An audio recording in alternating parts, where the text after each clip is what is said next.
Assalamualaikum warahmatullahi wabarakatuh. Jumpa kembali dengan ini channel kita. Kita pasti mengenal lato-lato, sebuah permainan jadul yang populer di zaman milenial saat ini. Dimanapun kita pasti melihat banyak yang bermain lato-lato. Bahkan di media sosial jadi trending topik saat ini. Namun, tahukah kamu bahwa lato-lato yang sudah kita kenal sejak tahun 90-an bukan asli dari Indonesia? Lalu, dari mana asalnya permainan tersebut hingga saat ini kembali populer di Indonesia? Dan bagaimana caranya agar bisa mahir bermain lato-lato? Mari kita simak video ini selengkapnya. Tapi jangan lupa untuk klik like, subscribe, dan jangan lupa bunyikan loncengnya agar tidak ketinggalan video berikutnya. Siapa yang hari-harinya mendadak full dengan suara tek-tek berulang? Selamat menikmati alunan musik yang dihasilkan dari permainan jadul bernama lato-lato. Tidak hanya anak kecil, bahkan orang dewasa pun berlomba-lomba berpartisipasi dalam memainkannya. Namun, tahukah kamu kalau permainan ini sebenarnya bukan hal baru? Sejarah lato-lato bisa dibilang cukup panjang. Masa kejayaannya kini terulang seperti beberapa tahun lalu. Begini perjalanan lato-lato alias tek-tek hingga populer kembali. Sekilas, tidak ada yang istimewa dari permainan lato-lato, hanya dua buah bola keras yang diikat dengan dua tali kemudian disatukan. Cara mainnya pun cukup digoyangkan agar kedua bola saling membentur. Eits, jangan anggap remeh. Nyatanya cara main lato-lato ini tidak semudah itu. Semakin cepat kamu bergerak, makin tidak beraturan bolanya. Berkat kerumitan tersebut, kini muncul istilah master lato-lato. Istilah tersebut merujuk pada seseorang yang mampu membenturkan kedua bola secara tepat dengan kecepatan dan berbagai macam atraksi. Memainkan lato-lato perlu belajar kemampuan keseimbangan dan kesabaran. Terpeleset sedikit, bisa jadi kepala justru kejeduk bola-bolanya. Kamu pun mungkin mengalami jari terjepit oleh kedua bola atau terlilit tali saat belum mahir memainkannya.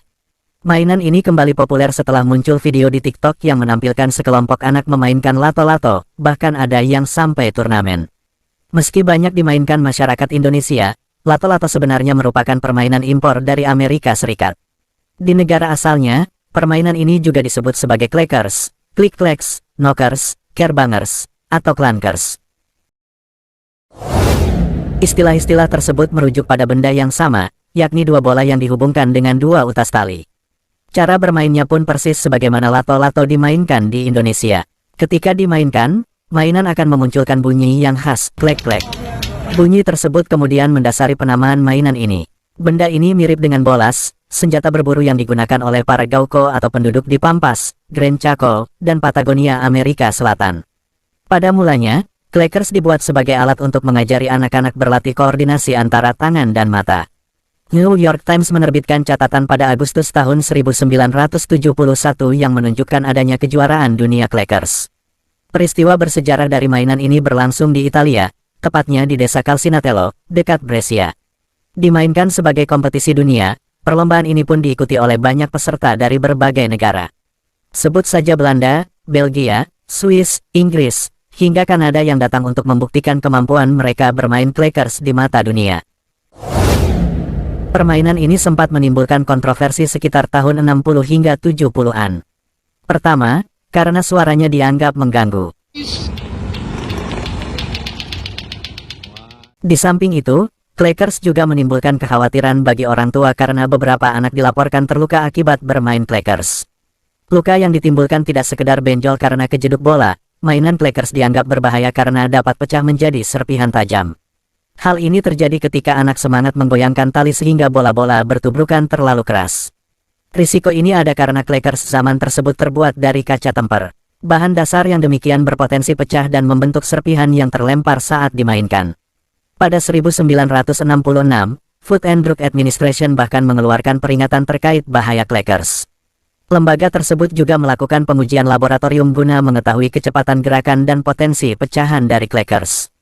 Hasilnya, permainan ini pun dilarang karena dianggap mengandung bahan kimia maupun radioaktivitas serta mudah terbakar. Keputusan pelarangan yang diikuti penarikan produk dari pasaran ini didukung oleh banyak lembaga, termasuk Society for the Prevention of Blindness. Kepopuleran clackers secara internasional merambah ke Indonesia.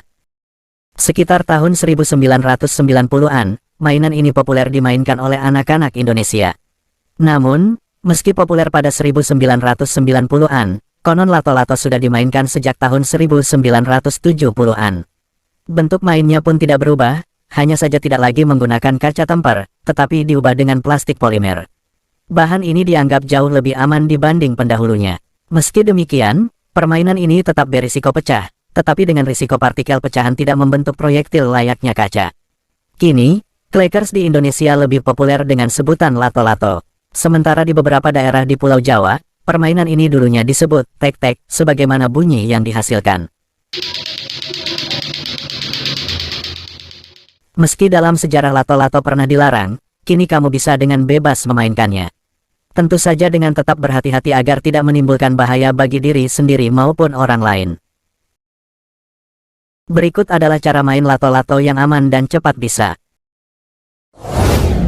Pertama, pastikan kedua bola berada di posisi yang sama alias seimbang. Kedua, jepit bagian tengah tali lato-lato di antara jari tangan. Pakai jari tangan yang paling nyaman, seperti di antara jari telunjuk dan jari tengah. Ketiga, setelah merasa nyaman, pantulkan lato-lato dengan cara menggoyangkan tangan ke atas dan bawah. Awalnya pelan lalu semakin cepat. Keempat, terus goyangkan tangan hingga bola lato-lato berbenturan dan menimbulkan bunyi bertubi-tubi. Kelima, apabila sudah mengetahui ritmenya, kamu bisa mencoba berbagai trik untuk menghasilkan bunyi yang sesuai dengan keinginan. Kamu cuma perlu menggerakkan tanganmu ke atas dan ke bawah secara terus-menerus, jepitlah bagian pegangan di tengah dengan kuat. Mulailah gerakan tangan dengan perlahan sampai mendapat momen yang tepat, lalu gerakan tanganmu dengan cepat. Jadikan tanganmu pusat sentripetal agar dua bandul bisa memantul dengan kuat dan berbenturan sesuai jalur secara tepat.